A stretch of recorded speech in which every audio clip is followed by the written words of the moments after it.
Voando no Tempo.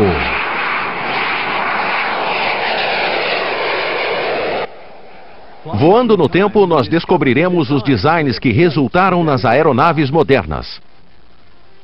Com o decorrer dos anos, os protótipos passaram de aparelhos perigosos para maravilhas impressionantes. A evolução da aeronáutica acelerou com a guerra. Hoje, parece que o céu é o limite.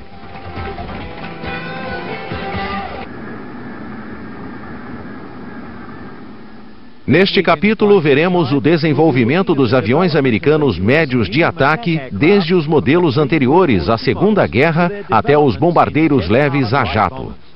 Esses aviões ocuparam o nicho entre a ação rápida e incisiva do caça e o enorme poder de fogo concentrado dos bombardeiros pesados.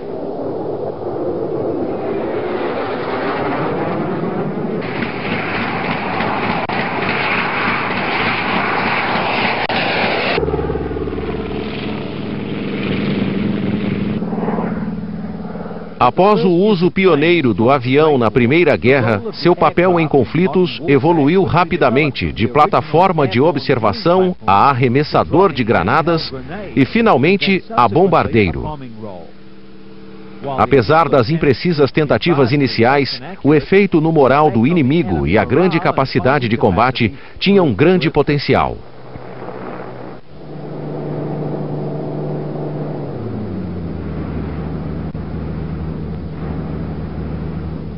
Os Estados Unidos fabricaram inúmeros bombardeiros leves ou de ataque durante a Segunda Guerra, com destaque para 3 deles, concebidos antes de 1940. O Douglas Boston DB-7 ou Havoc A-20 foi um dos mais populares e eficientes bombardeiros leves da Segunda Guerra. 7.478 desses bombardeiros foram construídos, servindo na França sob a designação DB-7, na Força Aérea Americana como A-20 e na Inglaterra, Austrália e África do Sul como Boston.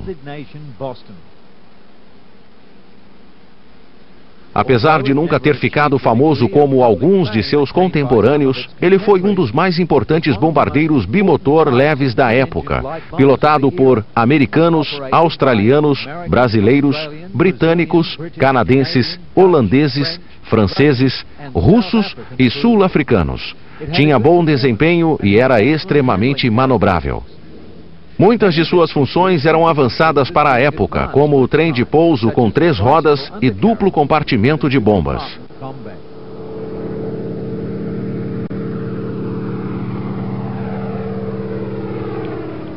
O A-20 foi muito usado como apoio aéreo nos desembarques do dia D na Europa e provou seu valor nas batalhas subsequentes.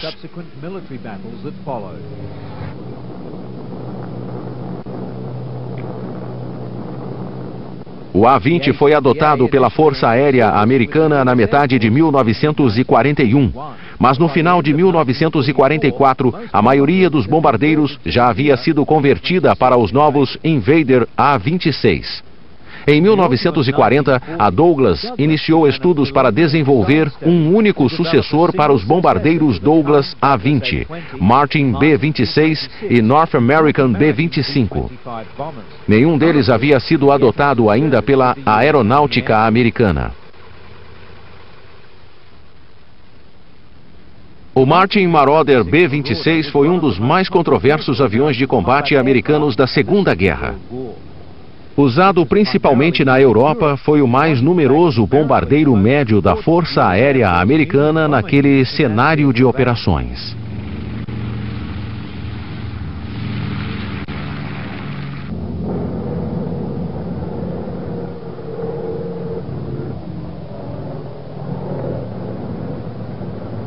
Mas o Marauder registrava altíssimo número de baixas causadas por acidentes fora de combate. Após muita pesquisa, concluiu-se que não havia nada errado com o B-26 que justificasse seu descontinuamento. O problema estava na falta de experiência das equipes de ar e terra, e também na sobrecarga dos aviões sem melhorias no sistema elétrico.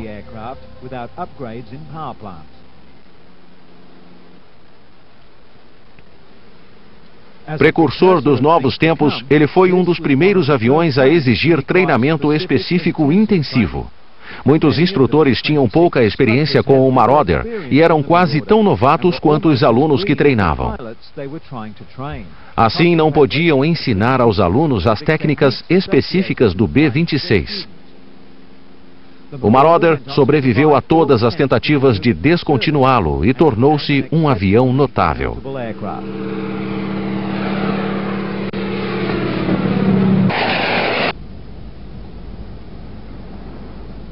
A Operação Doolittle em Tóquio foi talvez a maior façanha do Mitchell B-25 na tentativa de levantar o moral dos Estados Unidos durante os primeiros meses de 1942. A confiança americana estava abalada após o golpe devastador em Pearl Harbor e uma sucessão de derrotas no Pacífico. Os aviões ideais para a missão na época eram o Martin B-26 Marauder e o North American Mitchell B-25.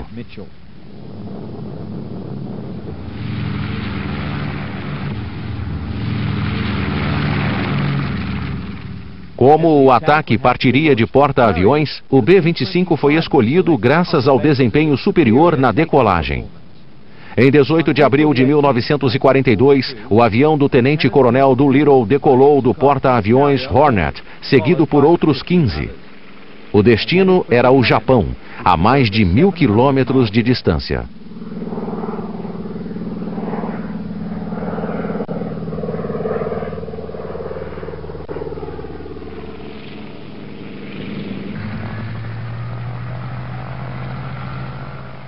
Os Mitchell bombardearam com sucesso alvos em Kobe, Yokohama, Nagoya e Tóquio, e nenhum avião foi destruído durante o ataque. Entretanto, todos os 16 B-25 que participaram da missão foram perdidos, resultando em 7 feridos e 3 mortos. No início, Doolittle considerou a missão um fracasso total. Mas apesar da perda dos aviões e da eficiência mínima do ataque, a operação garantiu inestimável reforço ao moral americano. Ela também causou mudanças significativas no Pacífico. Para impedir futuros ataques, 4 grupos de caças foram mantidos no Japão no lugar de serem enviados ao Pacífico, onde eram extremamente necessários.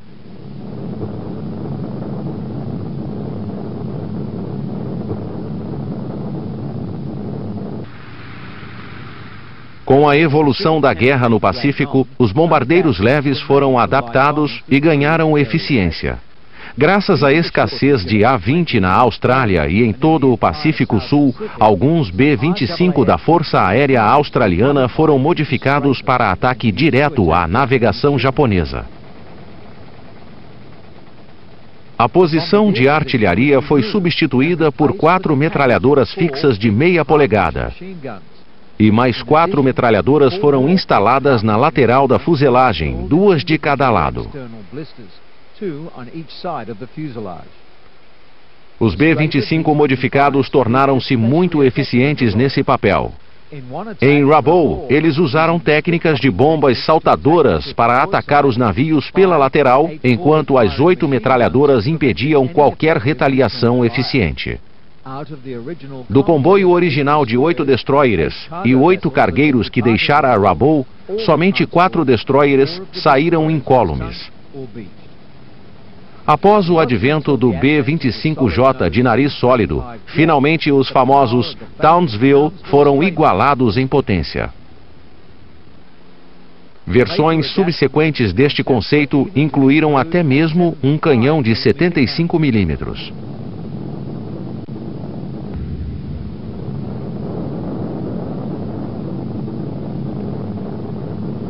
O novo avião que substituiria essas incríveis máquinas, criado na Douglas pela equipe de Edward Heinemann e Robert Donovan, tinha semelhanças com o respeitadíssimo Havoc A-20.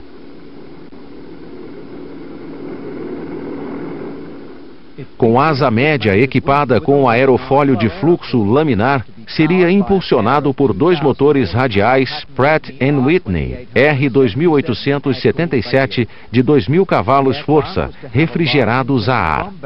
O avião teria um grande compartimento de bombas interno, capaz de carregar 1.800 quilos de bombas ou 2 torpedos, e trilhos externos sob as asas para armamento extra. A tripulação consistia de piloto, navegador ou artilheiro, que permanecia no assento do copiloto, mas tinha um assento extra dentro do nariz transparente, e mais um artilheiro defensivo alojado em uma seção transparente atrás do compartimento de bombas. O armamento defensivo consistia de um par de torres dorsais e ventrais, controlados remotamente, cada uma com 2 metralhadoras de meia polegada operadas pelo artilheiro.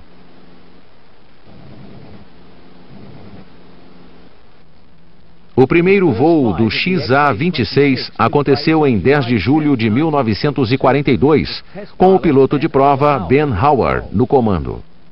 O A-26B era a versão de nariz sólido do Invader. Um dos protótipos tinha nariz transparente com canhão de 75 mm na proa.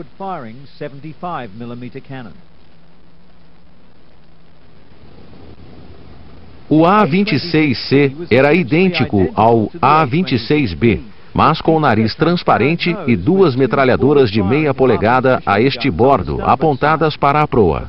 A mira de bombardeio no nariz transparente permitia ataques mais precisos a média altitude. Havia controles duplicados na cabine e o copiloto podia ir para o nariz transparente durante o voo e assumir o papel de artilheiro.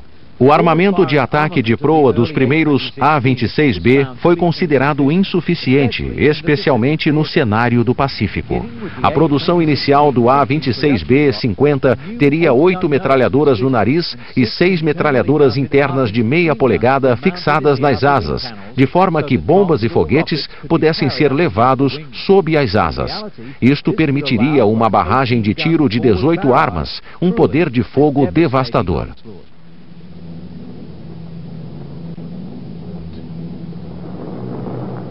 Os Invaders serviram com tal maestria no final da Segunda Guerra que no momento em que todos os outros aviões de guerra foram considerados excedentes e sucateados, o A-26 foi preservado em grandes quantidades.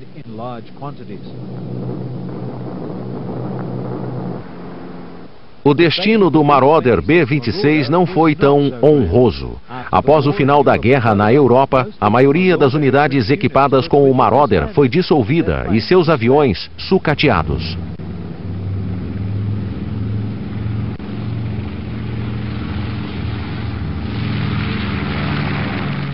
Os Invaders restantes logo entraram em serviço na Guerra da Coreia, onde sua capacidade de apoio próximo à terra e de ataque foi novamente requisitada.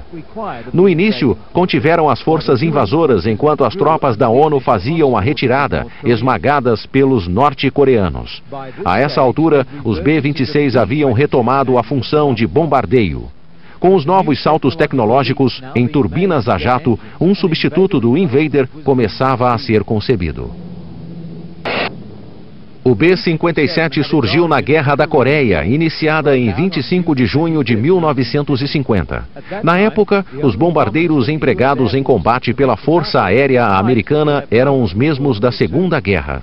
Os únicos bombardeiros leves disponíveis eram os resistentes Douglas Invader B-26. O Invader provara ser o bombardeiro ideal para ações noturnas na Coreia. Infelizmente, ele só operava mediante contato visual e havia cada vez menos unidades disponíveis. Estimava-se que a frota de B-26 seria completamente eliminada até 1954. Um substituto mais moderno se fazia necessário. Em busca desse substituto para o B-26, em 16 de setembro de 1950, a Força Aérea Americana abriu concorrência para a criação de um bombardeiro a jato leve, com teto operacional de 12 mil metros, velocidade de cruzeiro de 400 nós, velocidade máxima de 550 nós e alcance de 1.000 milhas náuticas. O vencedor seria escolhido a partir de uma lista de projetos já existentes, pois um novo projeto levaria anos para ser desenvolvido. Os concorrentes foram o Martin XB-51, o North American Tornado B-45 e o North American Savage AJ-1. Em uma decisão inédita, participantes estrangeiros também foram aceitos: o Avro Canadá CF-100 e o English Electric Canberra. O North American B-45 foi rejeitado para ações de ataque, mas teria uma carreira curta, porém exemplar como bombardeiro leve. O Tornado foi o primeiro bombardeiro quadrimotor a jato a voar operacionalmente na Força Aérea Americana, o primeiro avião a jato a ser abastecido no ar e o primeiro bombardeiro a jato a lançar uma bomba nuclear.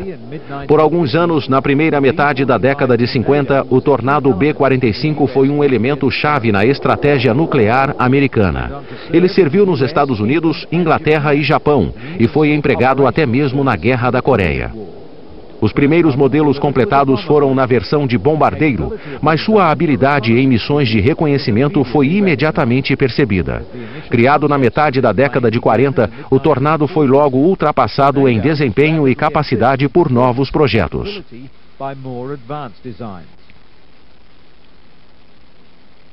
O Avro Canadá CF-100 era um novo interceptador pesado para qualquer clima e de grande autonomia, que logo entraria em produção no Canadá, mas possuía autonomia e carga de bomba limitada.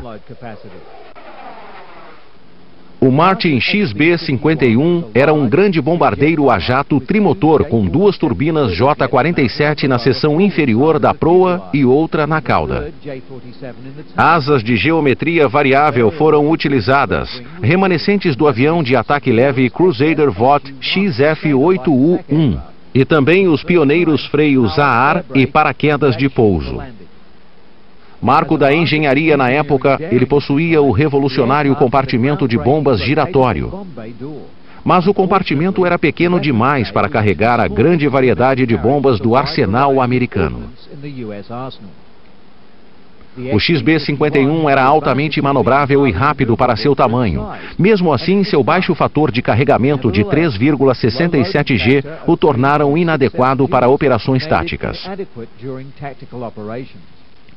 Como o CF-100, a autonomia e resistência do XB-51 foram consideradas baixas demais para missões noturnas.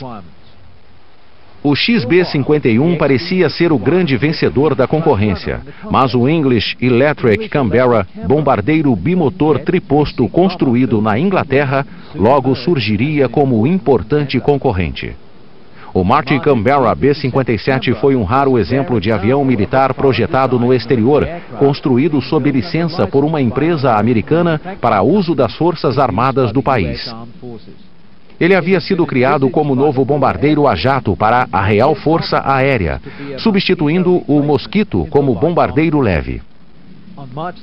Em 2 de março de 1951, a aeronáutica ordenou que o Canberra fosse fabricado no país. A Martin tinha grande experiência com o XB-51 e foi escolhida para realizar a produção do Canberra. As primeiras unidades foram recebidas com entusiasmo. A Força Aérea ordenou a produção imediata do B-57, com pequenas alterações a partir do modelo Canberra B Mk2 versão RAF, com o nome Martin Modelo 272. Esperava-se que a Martin entregasse 50 aviões por mês entre novembro de 1952 e outubro de 1953. Após alguns atrasos, o primeiro B-57 foi construído em 1953. A Força Aérea receberia 403 deles até o fim da produção em 1957.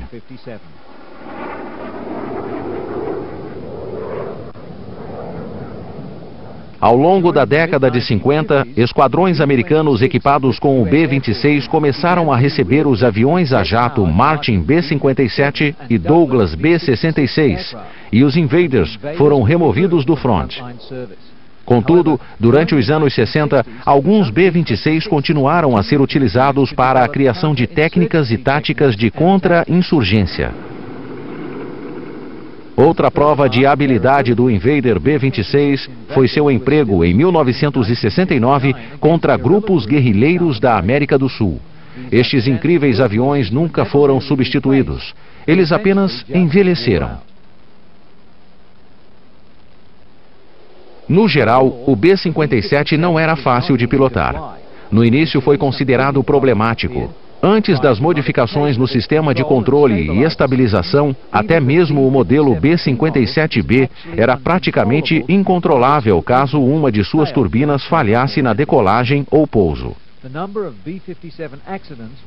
O número de acidentes com o B-57 era alto, mas aceitável em comparação com o B-47 e outros aviões. Existiam 171 unidades do modelo inicial A, mas o B-57B refletia melhor o papel para o qual havia sido projetado. No B-51, freios a ar e assentos em fila no lugar do arranjo lateral de piloto e copiloto conferiram ao avião o visual de caça, mas a fumaça negra do motor de arranque ainda surpreendia as equipes de terra.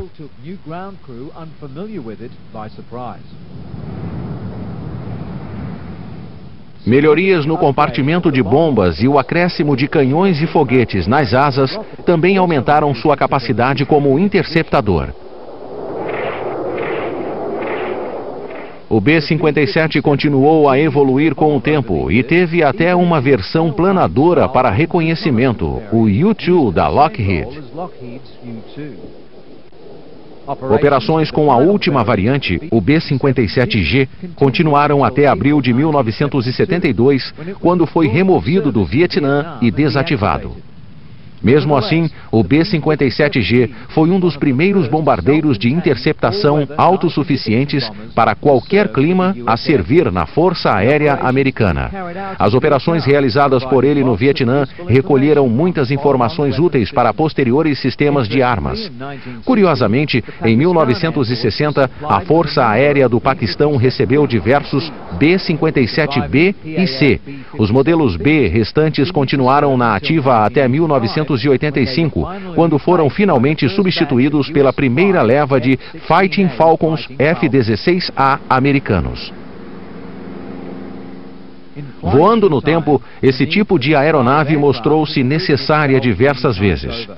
Apesar das mudanças trazidas pelo tempo e tecnologia, a natureza da batalha em terra e no mar sempre exigiu aviões e homens rápidos, resistentes e corajosos para as missões de interceptação e apoio aéreo.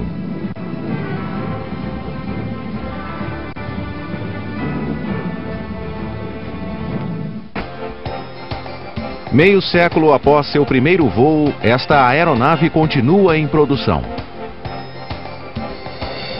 Certos entusiastas da aviação a consideram uma das melhores aeronaves que já subiram aos céus.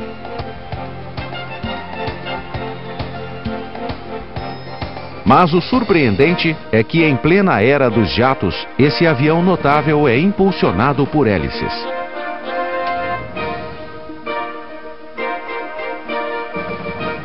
Nenhuma peça da versão mais recente existia no modelo original. Contaremos agora a história de um avião muito interessante.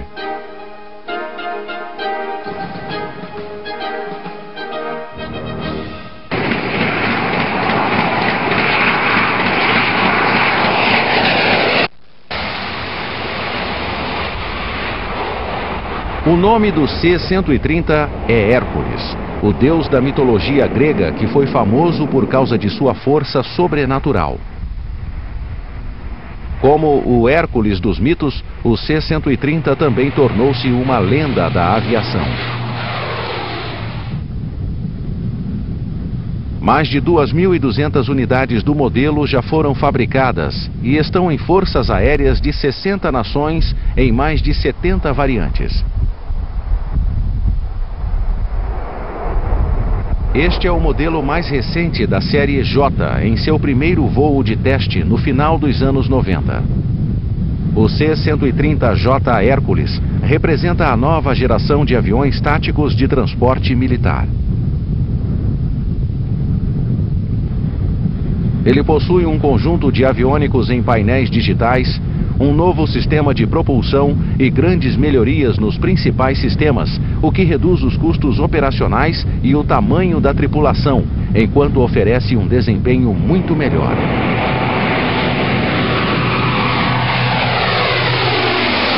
O C-130J foi aprovado pela Força Aérea Americana em setembro de 1998. O regulamento da FAA está entre os mais rigorosos do mundo e exige que a aeronave opere com segurança em inúmeras situações.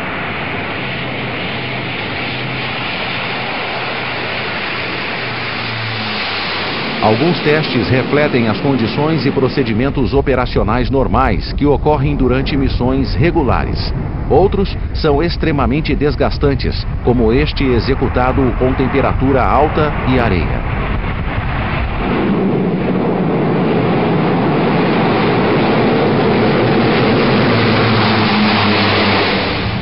A Lockheed usou 9 C-130 para concluir a série de voos testes que totalizaram mais de 4.100 horas de voo em uma variedade de locações.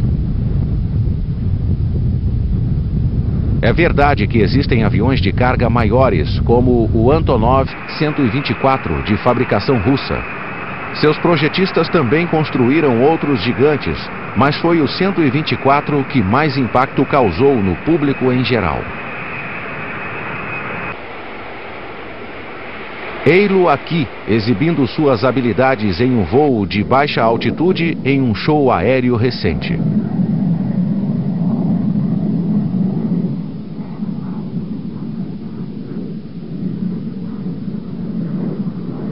Foram fabricadas aproximadamente 50 unidades do 124. Cerca de 21 delas estão no serviço militar e mais 30 são usadas no setor privado. O AN-124 foi um grande sucesso para os russos, já que sua capacidade de carga é inigualável. Hoje, ele transporta cargas pesadas para o mundo todo. Outra notável aeronave de carga é, como o Hércules, integrante do grupo de aviões famosos da Lockheed, o C-5A. Ele tem design de asa elevada com giro de 25 graus, além de 4 motores a jato instalados em pilastras sobre as asas, rampa traseira para carga, cauda em T e trem de pouso retrátil. Ele é capaz de içar 2 tanques de combates grandes ou transportar soldados com todo o equipamento. O Galaxy foi o maior avião operacional do mundo durante 15 anos, até ser superado pelo Antonov soviético batizado de AN-124 Condor. Não se pode falar em aviação de carga sem mencionar o Airbus Beluga, recentemente introduzido no mercado de cargas pesadas. Essa aeronave é o avião de transporte mais volumoso do mundo. O Beluga foi construído pela Airbus para uso próprio, pois foi projetado originalmente para transportar componentes de seus aviões comerciais para as várias fábricas de montagem. A maior diferença entre o Airbus, o Antonov e o C-5 é que o Airbus não é um avião militar. O Hércules não pode ter o mesmo tamanho desses gigantes ou não ser capaz de carregar o mesmo volume dos outros enormes cargueiros, mas é mais versátil. Ele exige um mínimo de comprimento de pista e é uma aeronave robusta e resistente.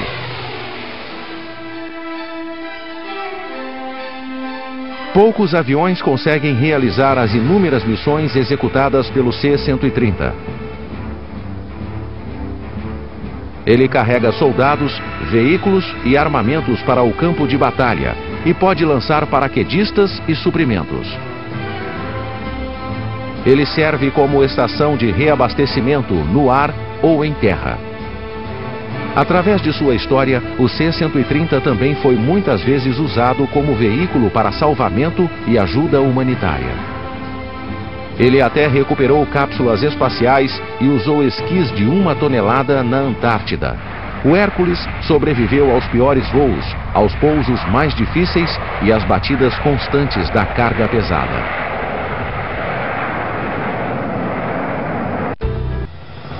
Uma das maiores proezas do C-130 foi realizada em outubro de 1963, quando a Marinha Americana conseguiu pousá-lo em um porta-aviões. A operação foi realizada em meio a águas turbulentas e a 800 quilômetros do litoral de Boston, no Atlântico Norte. O feito o transformou na maior e mais pesada aeronave a pousar em um porta-aviões, um recorde que se mantém até hoje. A envergadura do avião era menor que o convés do Forrestal em apenas 5 metros. O primeiro modelo produzido foi o C-130A, com 4 motores Allison T56A11 ou 9 turbohélices. O projeto original começou em 1951 e o primeiro protótipo voou em 1954. O primeiro voo oficial aconteceu em 7 de abril de 1955. Um total de 219 unidades foram encomendadas e o C-130A entrou para o inventário da Força Aérea em dezembro de 1956. O modelo C-130B usava o turbopropulsor T56A7 Allison, mais moderno. As hélices de 3 pás originais foram substituídas por unidades de 4 pás. Os primeiros dos 134 aviões foram entregues à Força Aérea em junho de 1959. O modelo B carregava mais combustível nas asas e ganhou o trem de pouso reforçado. Outra melhoria que apareceu no modelo E foi a instalação de 2 motores a jato na aeronave para reduzir a distância de decolagem. Este modelo de testes levantou o voo em uma pista de 122 metros. O modelo E tinha ampla área de carga e maior alcance de voo. Ele podia cruzar o Atlântico sem escalas. O Hércules era cada vez mais requisitado e exigia muito pouco das pistas de pouso, que podiam ser rudimentares e muito curtas. A Lockheed acrescentou o jato, sigla de decolagem assistida por jato, no modelo E, reduzindo a decolagem de 460 metros para 244 metros. A Guerra do Vietnã provou definitivamente o valor da grande aeronave da Lockheed. Um exemplo das habilidades do C-130 pode ser encontrado na história da base naval de Khe Sanh. No início de 1968, os comunistas cercaram a base dos fuzileiros. Essa filmagem mostra a movimentação hostil no perímetro ao redor da instalação naval. Como consequência, a base foi isolada pelas forças comunistas.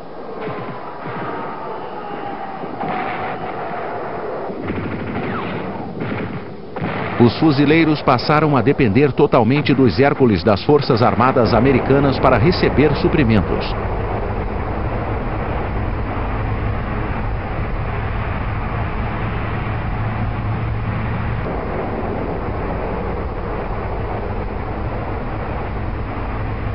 Os Hércules sobrevoavam a região e jogavam os suprimentos para reduzir as chances de enfrentar fogo inimigo. Quando as condições climáticas impediam a operação visual, o radar naval guiava os C-130 para a região alvo, até a tripulação poder operar visualmente e chegar à zona de lançamento.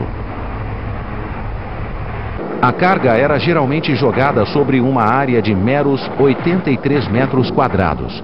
Mesmo assim, as tripulações conseguiram lançar 200 toneladas de suprimentos por dia. Quando o tempo estava bom, os Hércules enfrentavam fogo cerrado, tanto em pousos quanto em decolagens. Os suprimentos eram lançados acondicionados em contêineres, mas os tripulantes arriscavam suas vidas constantemente ao pousar para resgatar soldados e pessoas em situação de perigo.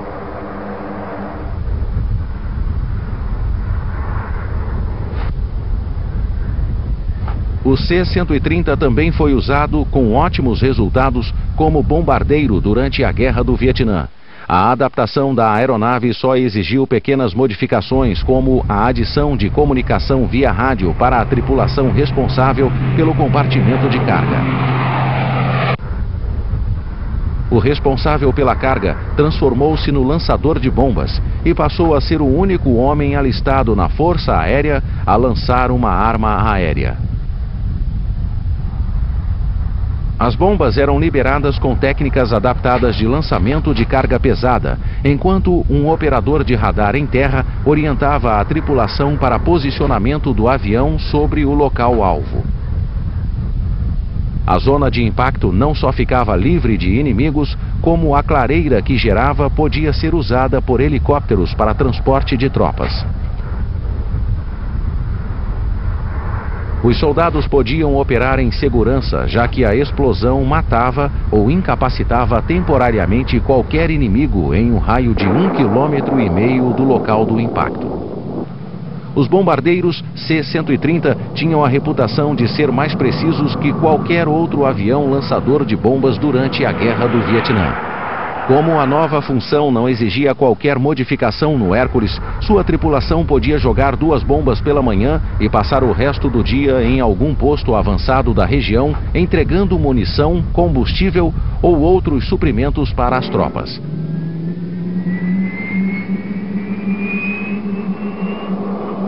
Essas tarefas demonstravam a versatilidade do avião, que podia atuar como bombardeiro de manhã e cargueiro à tarde. Outra variante do C-130 foi o Spectre. Até hoje, ele é uma arma muito poderosa. Este foi o primeiro Hércules com armamentos entregue à Força Aérea Americana. Tinha mais poder de fogo que qualquer outro caça ou bombardeiro e a missão de dar suporte imediato. Ele surgiu na Guerra do Vietnã, mas foi usado na Guerra do Golfo, no Afeganistão e no recente conflito no Iraque. Ele carrega 14 tripulantes, incluindo 5 atiradores. Seu armamento consiste em 2 miniguns de 7,6 mm e canhões Boffer e Vulcan de 20 mm. Quando aciona todas as armas, o Spectre pode disparar 17.000 projéteis por minuto.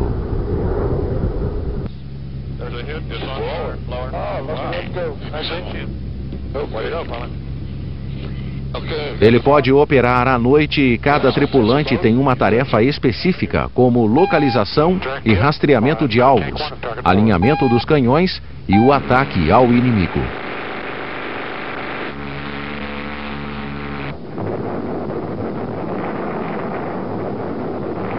As variantes mais modernas têm equipamentos para obstruir a comunicação do inimigo e evitar detecção. Mas seria injusto dizer que o C-130 é um avião que só se distinguiu no serviço militar. Ele também participa do resgate de vítimas em desastres nacionais e internacionais. Nesta filmagem, ele entrega alimentos e remédios a populações famintas.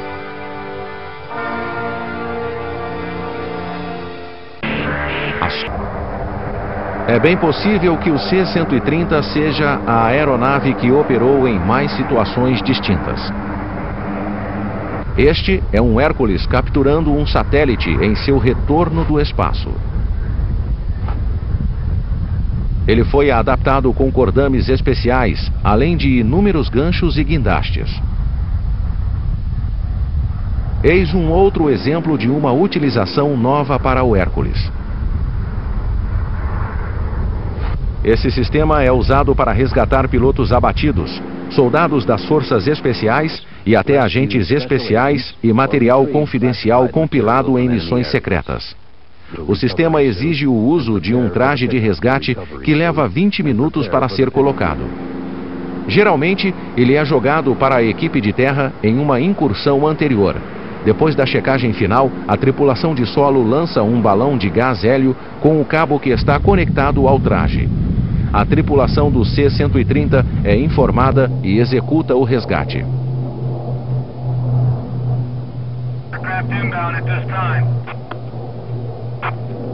Essa é a Antártida, fria, inóspita e implacável.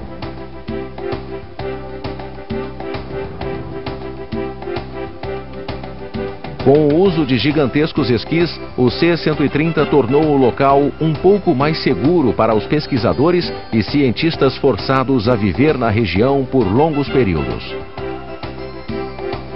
Não é a primeira vez que um avião visita a região congelada, mas o Hércules é o primeiro capaz de dar apoio em emergências e reabastecer regularmente os postos científicos avançados. Vários modelos A, renomeados de C-130D, receberam trens de pouso com rodas e esquis para operar no Ártico e em missões de reabastecimento das bases em postos isolados. Os dois esquis principais têm 6 metros de comprimento, 1,80 de largura e pesam cerca de 900 quilos cada. O esqui do nariz tem 3 metros de comprimento e 1,80 de largura. O modelo D também possui mais capacidade de combustível e suporte de jatos para decolagem. O amplo compartimento de carga e a capacidade para pouso e decolagem em pistas curtas tornou o avião o favorito dos cientistas que precisam ir a locais antes inalcançáveis.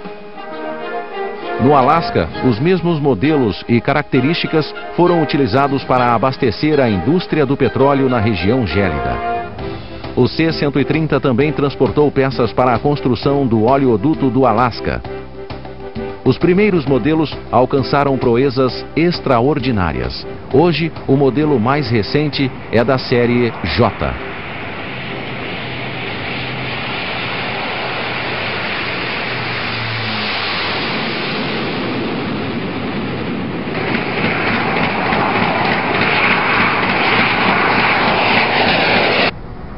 Sua forma é familiar e pode parecer igual às dos primeiros modelos da série. Mas isso não é verdade. A forma atual é apenas uma lembrança de sua linhagem.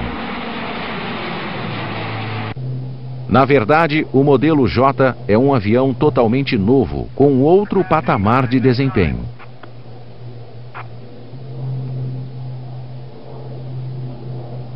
Em comparação com a variante anterior, o C-130E, a velocidade máxima aumentou em 21% e o tempo de subida reduziu-se em 50%.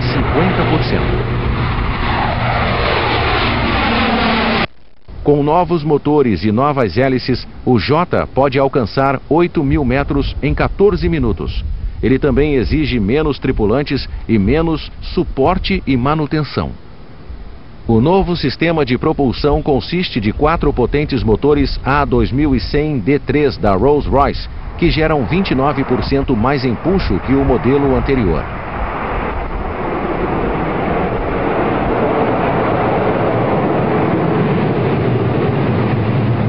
A variante também economiza 15% mais combustível que seus predecessores.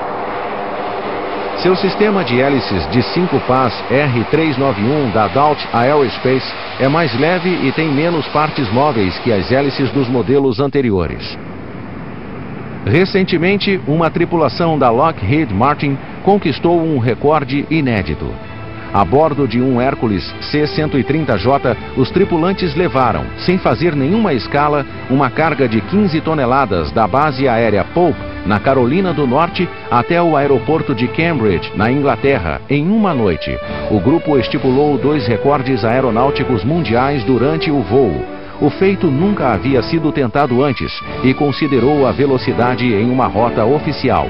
Os recordes são importantes por demonstrar as velocidades, altitudes e cargas com as quais o modelo J pôde lidar em uma situação operacional. Atualmente, o modelo C-130J está sendo construído para ser usado em missões de combate, reabastecimento aéreo, pesquisa meteorológica, busca e salvamento e combate eletrônico. Seu compartimento de carga mede 12 metros, enquanto o do novo modelo C-130J30 mede 17 metros, com espaço para 30% mais carga ou 40% mais indivíduos.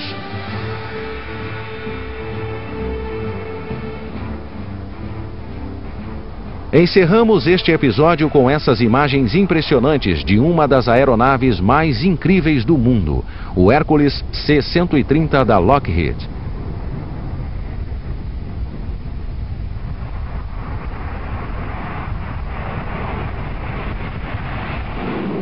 Não deixe de assistir às próximas aventuras fascinantes da nossa breve história da aviação e conheça as pessoas, os aviões e as empresas que criaram as máquinas mais avançadas tecnologicamente do mundo.